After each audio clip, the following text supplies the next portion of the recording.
저희는 유가가 아주 많이 빠지지 않는다라고 생각을 하면 NCC들은 계속적으로 원가 압박을 좀 받게 될 가능성이 있다. 두 번째는 이제 멀지 않아서 이란이 국제 원유 시장으로 좀 복귀할 가능성이 있게 됩니다. 하반기에 이제 결국 제일 중요한 거는 이란과의 그 핵협정이 언제 이루어지느냐가 될 것 같고요.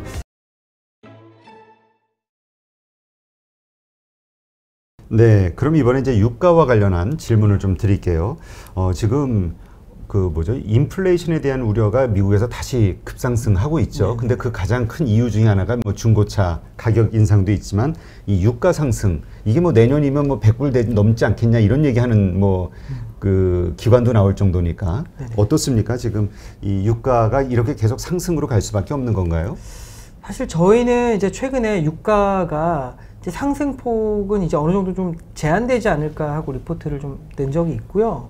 그 첫 번째 계기가 됐었던 게 이번에 오펙 합의가 잘 안 되지 않았습니까? 그렇죠. 그때 나왔던 갈등이 이제 UAE에서 자기들이 이제 지금까지 그 산유량을 늘리기 위해서 투자한 게 있는데 그 오펙이 지금 감산하는 쿼터의 기준이 2018년 10월 기준으로 되어 있다 보니까 자기들이 너무 많이 손해를 보는 것 같으니까 좀 증산을 해달라 하는 결국 그런 얘기였습니다.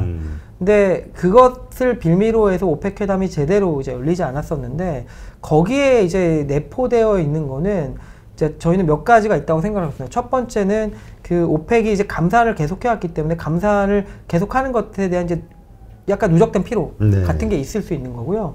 두 번째는 이제 멀지 않아서 이란이 국제 원유 시장으로 좀 복귀할 가능성이 있게 됩니다. 그렇게 되면은 또 그 오펙 내에서 또 여러 가지 이슈가 생길 수 있고 적어도 이란은 이제 쿼터와 무관하게 아마도 바로 석유 수출을 할 생각을 하고 있기 때문에 그때 가서 또 갈등이 일어날 것도 있기 때문에 그거에 가까워져서 이미 좀 갈등이 일어나기 시작했다. 저희는 그렇게 생각을 하고 있습니다. 그래서 UAE가 얘기하는 것을 오펙이 어느 정도는 저는 좀 감안해서 다음번에는 좀 얘기가 나오지 않을까라고 생각을 하고 있는데 그렇지 않으면 받을 수 있는 선택지가 첫 번째는 UAE가 그냥 쿼터랑 무관하게 증산을 해버리는 겁니다.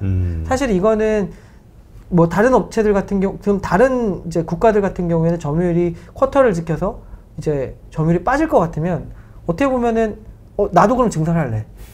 이렇게 될 수도 있거든요. 그래서 오펙의 열성이 굉장히 약화될 수 있는 이슈이기 때문에 어느 정도 그런 부분들을 좀 들어줄 수밖에 없지 않을까 생각을 하고 있고 만약 그런 부분이 실패로 돌아간다면 오펙이 구심점 역할을 하고 있는 사우디의 또 위치가 또 애매해질 수가 있기 때문에 사실 저희가 보기에는 지금부터 오펙이 감산을 축소, 그러니까 증산하는 속도는 조금 빨라지지 않을까라는 생각을 좀 하고 있고요. 두 번째는 이제 이란 얘기를 이제 말씀을 드렸는데 이란이 이제 국제 시장으로 복귀하는 시간이 멀지 않았다고 생각을 하고 있습니다. 물론 요번에 이란의 그 강경파 쪽의 대통령이 당선이 되면서 그러니까 시간이 좀 지체되고 있는 부분이 있습니다만은 기본적으로 그 이란과 미국과의 그 이란 핵협정 복귀는 저희가 보기에는 시간의 문제지 될 수밖에 없다고 생각을 하고 있고요.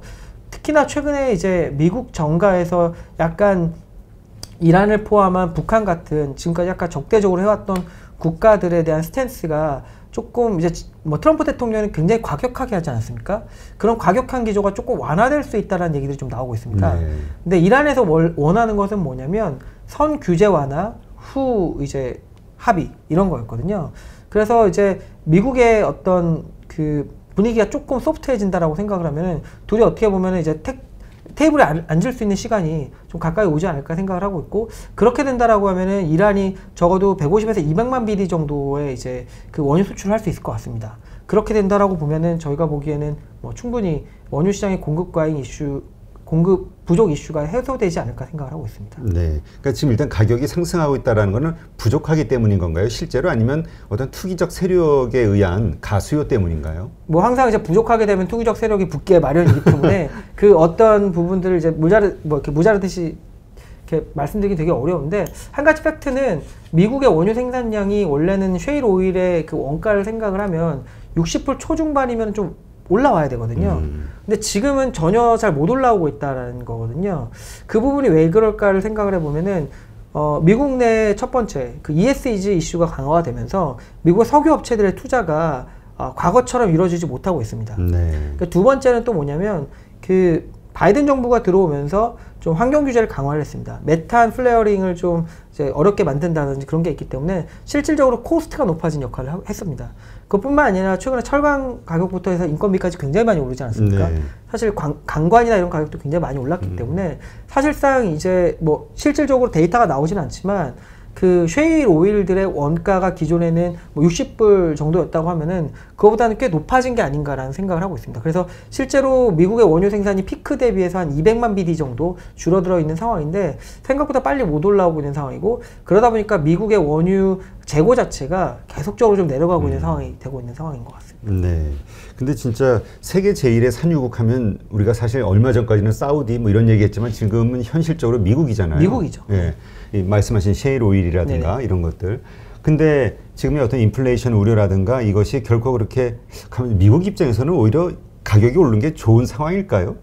그렇지는 않을 것 같고요. 네. 최근에 이제 그 바이든 정부에서도 광구에 대한 규제를 좀 완화할 거라는 이제 카드들을 좀 만지작거리고 있는 것 같습니다. 그 지금 인플레이션에 대한 우려가 너무 네네네네. 크니까. 그렇기 때문에 저희가 보기에는 뭐 셰일 오일의 원가가 약간 오를 수 있는 규제들도 있지만 또 이제 페이버를 줄 수 있는 부분도 충분히 뭐 어떻게 하느냐에 따라서 있거든요. 한 가지 확실한 건 미국 내에 원유가 많다라는 건 확실한 거고, 그 다음에 이제 중동에서 그 원유가 많다라는 건 확실한 거기 때문에 어떤 계기가 되면은 사실은 증산하지 않을 이유도 없거든요. 그렇기 때문에 저희는 이런 우려가 계속되진 않지 않을까 생각을 하고 있습니다. 그러니까 사실 재작년 초만 해도 작년 초까지도 그랬죠. 그 오일 가격이 계속 하향으로 가는 작년에 이유. 심지어 마이너스가 된 적도 예, 있었죠. 그렇죠. 네. 그래서 사실은 뭐 50불, 100불이 다시 회복되기까지는 뭐 8년이 걸리네, 10년이 걸리네 이런 얘기들이 네네네네. 많았었는데 아 이게 정말 확 달라졌네요. 일단 분위기 알 수가 자체는. 없는 거죠, 예. 예. 근데 과거에도 보면은 여러 가지 이 오일과 관련해서는 합의가 잘 안 됐잖아요. 서로 네네. 이제 자기네가 가지고 있는 거 많이 팔고 싶어하는 마음이야 다 네네. 똑같으니까. 그때 가장 그 어떤 그 도화선 역할을 했던 게 러시아잖아요. 증산과 네, 관련해서는. 맞습니다. 러시아의 입장은 좀 어떤가요? 그 러시아의 입장은 최근에 뭐 아주 클리어하게 나오고 있지는 않은데 사실 그때랑 지금이랑 조금 다른 게 지금 상황은 이제 그때 이제 작년 초로 돌아가 보면 사우디하고 러시아가 한번 싸웠습니다. 그렇죠. 서로 증산. 그게 이제 마이너스 유가가 가게 돼버리는 효과를 했기 때문에 이제 둘이 압니다. 둘이 싸우면 큰일 난다. 그래서 사실 그런 정도까지 가지는 않을 거라고 생각을 하고 있고요. 사실 이제 사우디나 러시아의 규모에 비해서 뭐 UAE의 규모는 뭐 3분의 1 정도 되기 때문에 사실 큰 편은 아니라서 뭐 그런 정도를 좀 들어주지 않을까 생각은 좀 하고 있습니다. 이게 사실은 생각해 보면은 이제 원유의 수요가 어느 순간에는 꺾일 수 있다라는 우려가 있기 때문에 과거보다는 좀 더 좀 성급해지는 상황도 좀 있지 않을까 생각은 좀 하고 있습니다. 네. 그러니까 이 원유 가격이 사실 많이 낮으면 우리가 얘기했던 것이 아까 뭐 태양열이 됐든 풍력이 됐든 전기차가 됐든 이 친환경 에너지들의 단가가 사실 좀 높잖아요. 네. 친환경 에너지들을 개발하는데 그러니까 당장 싼 거 갖다 쓰지 네네. 아주 많이 더 비싼 거를 들여가면서 할 이유가 있겠냐라는 의견도 사실 좀 있었잖아요, 작년에. 네. 그거 완전히 사라진 건가요? 사실 제가 친환경 에너지도 제가 담당하지만 저는 이제 그런 뷰를 굉장히 조심해야 되는데 유가가 높고 낮음과 네. 재생에너지의 원가가 높고 낮음이 경쟁이 되는 건 아닙니다. 아, 그래요? 왜냐면은 그 석유를 직접적으로 이제 발전에 사용하지는 않거든요. 그렇기 때문에 그걸 직접적으로 비교하는 건 좀 어렵고요. 아시아의 가스 가격이 이제 석유 유가랑 연동이 되는 부분이 있기 때문에 유가가 올라가면은 이제 아시아의 가스 가격이 올라가고 그러면은 가스 발전의 원가가 높아지고 유가가 내려가면 아시아 가스 가격이 조금 내려오고 그 다음에 뭐 당연히 이제 가스 발전소의 원가 경쟁력이 높아지고 그런 부분이 있겠지만 또 미국 같은 경우에 셰일 오일이 생산이 늘어나고 줄어드는에 따라서 시장에서 또 거래되는 가격은 또 다릅니다. 그렇기 때문에 그것만 가지고 결정되기는 어렵고 실질적으로 재생에너지가 이미 가스 발전보다 이미 유럽이나 미국의 이제 그런 쪽에서는 싸졌기 때문에 그게 좀 높아지고 나빠지고랑 이제 재생에너지의 원가에 비교하는 거는 저는 좀 이렇게 맞진 않다고 생각을 하고 있고요. 그 또 한 가지는 뭐냐면 그 재생에너지 같은 경우 기술이 계속 발전을 하고 있습니다. 네. 원가가 계속 빠질 수밖에 없는 거죠, 구조적으로. 이제 그런 부분들을 좀 감안을 하면은 뭐 그러면은 이제 석유 발전, 그러니까 가스 발전을 지금 유가가 높으니까 안 썼다가 갑자기 그러면은 몇 년 뒤에는 썼다가 뭐 이렇게 할 수는 없는 거거든요. 이게 그렇죠. 뭐 계속적으로 가져가야 되는 거기 때문에 그래서 뭐 그거랑은 좀 다른 얘기가 되지 않을까 생각을 하고 있습니다. 네, 그러니까 친환경 에너지는 대세이다. 네네네. 거스를 수 없는 네. 대세가 된다. 그 단가하고는 상관없이. 네. 왜냐하면 작년 초만 하더라도 이제 그런 비관적인 비도 나왔어요. 아니 석유 유가가 20불인데 그렇죠. 전기차를 쓰겠냐? 그러면 이제 유가가 싸면은 차를 그 휘발유차를 모시다가 유가가 갑자기 오르면 파시고 전기차를 사시.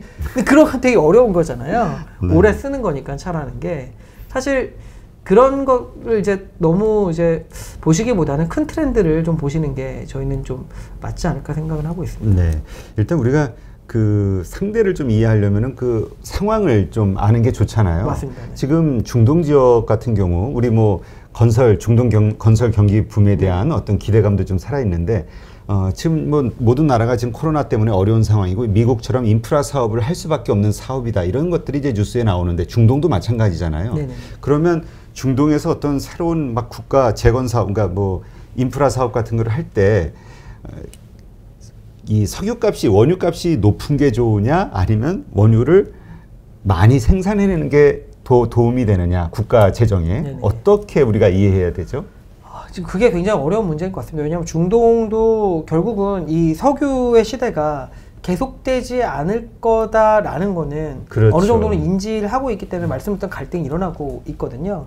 근데 이제 저희가 보기에는 물량도 중요하지만 가격적인 부분을 또 어느 정도는 가져가야 된다고 생각을 하기 때문에 오펙이라는 체제가 여전히 건재하고 그 다음에 심지어 오펙 플러스에서 러시아까지 끼게 된 거라고 생각을 하고 있거든요.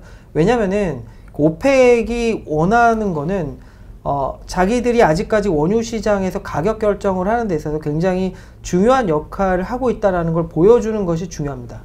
그렇지 않으면 사실은 이게 한순간에 안 좋아질 수가 있거든요. 그렇기 때문에 그런 이제 지배력을 보여주는 목적도 있기 때문에 가격을 어느 정도 유지하는 것에 좀 더 지난 2018년 이후에는 좀 더 보여주고 있는 게 아닌가 생각을 하고 있습니다. 네. 아마 사우디 입장은 이제 전체적인 어떤 그림을 자기가 이제 중동의 맹주라고 생각하니까 뭐 조율을 하려고 이제 노력을 하겠지만 UAE가 그러니까 이게 아랍에미레이트 여기에서 자꾸 그 뭐라 그럴까 이렇게 튀어나오는 네네네. 근본적인 이유는 왜 그런가요? 돈이 부족해서인가요? 말씀드렸듯이 그쪽은 이제 자기들은 원유 생산하는데 꾸준히 투자해 왔다라는 것도 있지만 제가 알기로는 UAE와 사우디 간에 그러니까 외교적인 문제도 좀 작용을 하고 있는 것 같습니다. 저 사우디 그냥 딴지 거는 거예요? 근데 사실은 UAE와 사우디 제가 뭐 정확하게 지금 설명드리긴 좀 어려운데 UAE와 사우디의 약간 관계가 어느 순간 약간 삐끗한 부분이 있었거든요. 그 이후부터 좀 더 그런 부분이 생기지 않았을까라는 생각을 좀 하고 있습니다. 기업적으로 나온다. 네네네. 그렇군요. 그렇다면 지금 뭐 75, 100불까지 걱정하는 이 유가 이게 하반기에 어떻게 계속 조금 더 상승을 할지 아니면 이대로 유지가 될지 하락이 될지 어떤 뷰를 갖고 계세요? 저희는 여기서 뭐 80불을 넘어간다 뭐 이렇게까지 말씀드리긴 좀 어렵다고 생각을 하고 있고 하반기에 이제 결국 제일 중요한 거는 이란과의 그 핵협정이 언제 이루어지느냐가 될 것 같고요. 그 시점을 기점으로 해서 유가는 저희는 조금 더 뭐 지금 약간은 내려오는 방향으로 생각을 하고 있습니다. 그렇다고 해서 경기가 좋은 상황이고 원유 수요가 회복돼가는 측면이기 때문에 유가 과거처럼 뭐 40불 간다거나 그런 일은 굉장히 어려울 텐데 뭐 적어도 이제 60불 후반이나 70불 초반 정도까지는 내려오지 않을까 생각을 하고 있습니다. 왜냐면은 그 아까 말씀드렸던 UAE와 오펙 간의 그런 어떤 갈등도 결국은 이란 핵협정을 이 이제 타결된 시점이 얼마 남지 않았기 때문에 나타나는 것도 저는 원인 중에 하나라고 생각을 하고 있거든요. 그래서 저희는 이제 가면서 계속 그런 자본들이 조금씩은 나올 가능성이 있다고 생각을 좀 하고 있고 말씀드렸듯이 미국에서도 이 상황을 아주 편하게 생각하고 있는 건 아닌 것 같습니다. 그래서 그런 부분들의 규제를 조금만 이제 완화해 주더라도 미국에 생산될 수 있는 그 원유 자체는 또 굉장히 많기 때문에 뭐 저희가 보기에는 100불 뭐 이렇게 얘기하기는 뭐 어려운 상황이 아니냐라고 생각을 하고 있습니다. 네, 사실 얼마 전이죠. 그 이란의 압류 자산 한국이 풀어주는 일이 있었잖아요. 그게 이제 미국의 어떤 승인이 없으면 안 되는 일이라고 생각을 했기 때문에 다 잘 될 거라고 우리가 예상을 했었던 적이 있었는데, 근데 일단 뭐 잘 된다라는 전제로 보면 뭐 안 되는 상황에도 그렇고 일단 이 유가와 관련해서 하락이든 계속 상승이든 이렇게 되면은 결국 우리 관련된 업체들의 영향을 줄 수밖에 없잖아요. 네네네. 어떤 업체들이 어떤 영향을 받게 될까요? 오르거나 내리게 될 때? 원유와 관련된 직접적인 영향을 받는 건 이제 정유주가 될 거고요. 근데 정유주 같은 경우에는 사실은 유가 하락하는 거는 이제 사실은 단기적인 영향으로 보고 있고요. 저희가 SOE를 이제 탑픽으로 말씀을 드리고 있는데 이제 펀더멘탈하게 정제 마진 자체는 조금씩 회복이 되고 있습니다. 뭐 등경유는 여전히 좀 안 좋지만 휘발유 쪽은 이제 저희가 뭐 해외여행은 안 가지만 뭐 많이 다니지 않습니까? 그렇게 하면서 수요가 많이 좋아지고 있어서 정제 마진이 회복되는 부분이 있기 때문에 그런 걸 감안하면 저희는 뭐 유가가 혹시 빠져서 주가가 좀 흔들리게 되면은 매수 타이밍이 아닌가 생각을 좀 하고 있고요.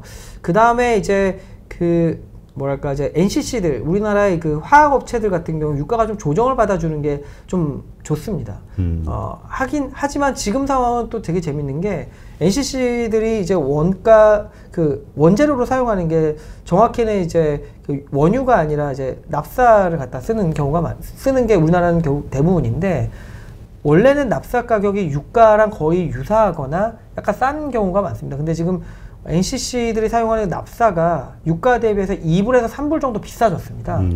이게 사실은 좀 구조적인 문제일 수가 있습니다. 왜냐면은 지금 납사가 나오는 정유사들의 가동률이 좀 떨어져 있는 상태고 지금 신규 정유사들이 들어오고 있지만 그 정유사들은 정유 쪽에 지금 수익성 자체가 과거처럼 좋지는 않기 때문에 화학까지 이제 염두에 두고 들어옵니다.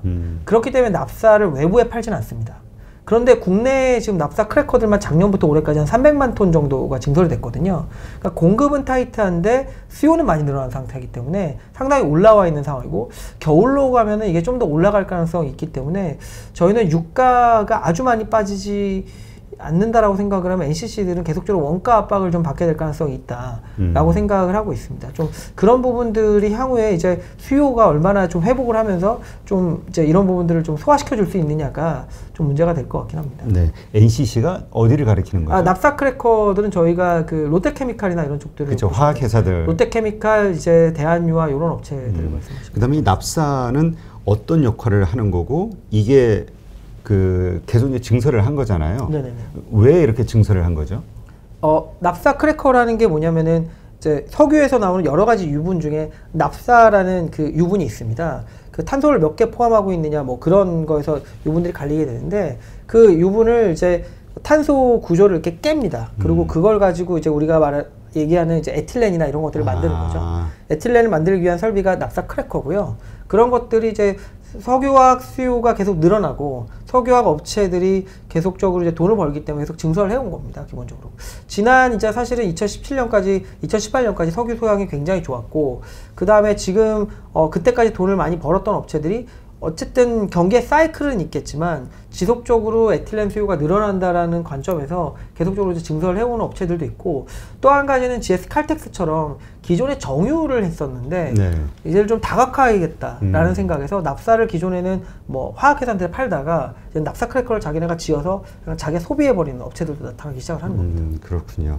그러니까 그 유가가 상승이 된다고 하면 이제 우리 일반적으로 아는 그 롯데케미칼 같은 석유화학 업체들 이쪽에는 그 원가의 압박이 되는 거죠. 예, 원가가 상승하는 그러니까 뭐 안 좋은 영향을 주는 네네. 거고 정유주들에게는 S-오일이라든가 이런 쪽에는 오히려 플러스 요인이 되는 걸로 봐야 되는 건가요? 예, 그렇습니다. 일단은 유가가 이제 오르게 되면은 저희가 재고 관련된 효과들이 좀 재고에 이익이 생기기 때문에 그런 부분에서 이제 이익이 생기는 부분이 있습니다. 네. 그 뭐 지금 화학주들이 재미없는 게 지금 피크아웃에 대한 논란들이 네네. 있는 거잖아요. 네네. 이런 것들이 다 연계가 되는 건가요? 이 유가와 관련된? 화학업체들은 사실은 유가보다는 수급 상황으로 보는 게 맞는 것 같습니다. 그러니까 사실 지금 뭐 굉장히 지금 수익성이 좋은 이제 금호석유 같은 경우가 영업이익률 뭐 30%가 넘어가는 상황이니까요. 엄청나네요. 굉장히 좋은데 이 좋은 게 이어지겠느냐라는 이제 시장에 이제 언제까지 좋아지겠느냐라는 이제 우려가 있는 거거든요. 사실은 그래서 저희가 조금 아쉬운 건 뭐냐면은 이제 모멘텀에 대해서는 이제 좀 낮아질 수 있는 부분에 인정을 하면서도 이게 이익의 레벨이 높아진 부분도 우리 한번 볼 필요는 있다고 사실 생각은 좀 하고 있습니다. 이익의 레벨이 높아졌다는 게 무슨 뜻이죠? 과거에 보면은 작년에 이제 금호석유가 연간으로 7천억 초중반을 7천억 중반을 벌었습니다. 근데 올해 2분기 영업이익이 7천억이 넘을 것 같거든요. 아, 2분기만? 네네. 그러니까 이제 원래 2분기의 컨센서스가 이제 5천억, 6천억이었다가 계속 올라오고 있거든요. 네. 그러니까 이게 그렇게 올라오고 있는 상황을 이제 주가가 반영을 너무 못했으니까 알고 보면 올해 말만 되면은 이제 금호석유가 이제 아무래도 현금을 1.5조 정도 가지고 있을 것 같고, 그 다음에 안정적으로 이익을 내는 업체가 될 것 같은데, 그 부분을 좀 이제 가치를 좀 우리가 생각해 봐야 되지 않느냐 이런 생각을 좀 하고 있습니다. 하지만 시장에서는 이제 떨어지는 이제 일이 생겼을 때, 이제 수익성이 좀 내려오기 시작했을 때, 그게 이제 과연 다시 반등할 수 있는 시점이 언제 오겠느냐라는 이제 우려가 있으시고, 그런 것들 우리가 과거에 많이 학습을 했던 경험이 있기 때문에. 그렇죠. 이게 네, 맞습니다. 업다운이 너무 심하니까. 그런 부분을 이제 유지 가능한 이익이라고 생각해 주시지 않으시면서 이제 주가가 이제 정체되거나 이제 피크에 대해서 내려와 있는 부분이 될 것 같습니다. 네. 지금 그렇다면 하우스뷰도 네네네. 지금은 화학주에 대해서는 어떤 입장을 가지고 있어요? 저희는 이제 화학주에서는 이제 금호석유를 이제 그래도 뭐 좀 매수 말씀드렸던 대로 탑픽? 너무 이제 싸지 않냐. 왜냐하면 이제 올해 배당 수익만 하더라도 한 6%, 7%는 될 것 같은 상황이 되고, 그다음 우선주는 이제 배당 수익이 그 10%가 될 것 같거든요. 네. 너무 싼 거 아니냐라는 생각을 하기 때문에 금호석유를 좀 말씀을 드리고 있고, 이제 롯데케미칼 같은 경우 저희가 오늘 이제 목표 주가를 좀 내렸습니다. 아, 그래요? 어제 이제 수소 관련된 수소 관련된 전략을 발표를 했습니다. 그래서 그 부분들이 향후에 이제 좋게 반영이 될 부분이 있는데, 지금 당장의 시황이 조금 스프레드에 좀 내려와 있는 상황이기 때문에 좀 장기적인 부분과 지금 상황은 좀 뭐랄까 좀 분리해서 볼 필요가 좀 있다고 생각을 하고 있어서 목표 주가 좀 내렸습니다. 그래서 지금은 저희가 이제 그 뭐랄까 좀 다각화된 업체들, LG에너지 솔루션이라든지 아니면 금호석유 같이 이제 다각화되어 있지는 않지만 약간 스페셜한 이제 제품을 갖고 있는 쪽으로 좀 보자. 이렇게 좀 말씀을 드리고 있고, 정유주는 이제 모두가 다 좋은 건 아니고, S-OIL이 기존에 그 투자를 했던 RUC ODC라는 프로젝트가 지금 수익성을 극대화해주고 만들고 있기 때문에 차별적으로 이익이 난다는 관점에서 S-OIL을 좀 탑픽으로 말씀을 드리고 있습니다. 네.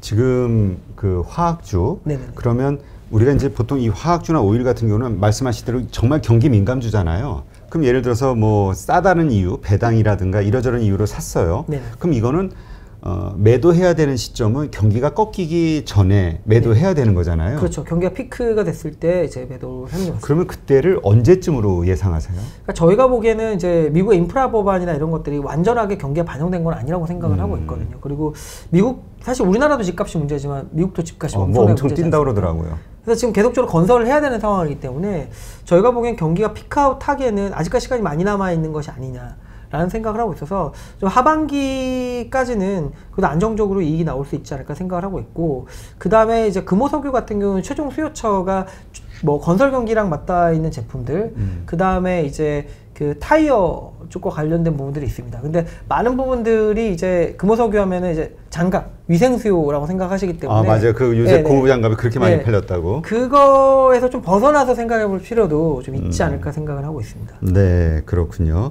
그러니까 화학주도 뭐 지금 당장이 아니라 한 하반기라고 하면 우리가 보통 한 10월, 11월? 12월, 11월 정도가 돼. 보통 4분기는 이제 그 비수기이기 때문에 뭐 그 전이 아마 되지 않을까 생각도 하고, 사실은 이게 내년까지 연계해서 보더라도 NCC 같은 경우에는 이제 롯데케미칼처럼 약간 이제 범용 제품을 하는 쪽은 증설이 많이 있는 편이지만, 금호석유가 하는 제품들 같은 경우는 당장에 증설이 많이 나오는 편도 사실 아니긴 하거든요. 그래서 제품마다 좀 다르다. 뭐 이렇게 끊어서 뭐 이렇게 뭉뚱그려서 말씀드리기보다는 제품마다 다르고 종목마다 다르다.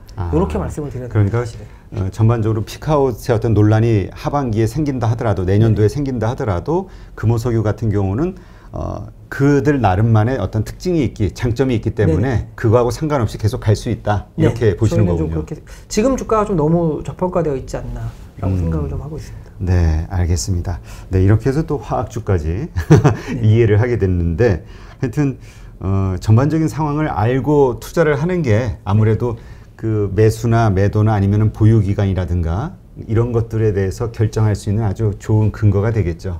네, 오늘 정말 좋은 인사이트 이렇게 풀어주셔서 감사드립니다. 오늘 수고 많으셨습니다. 감사합니다. 고맙습니다.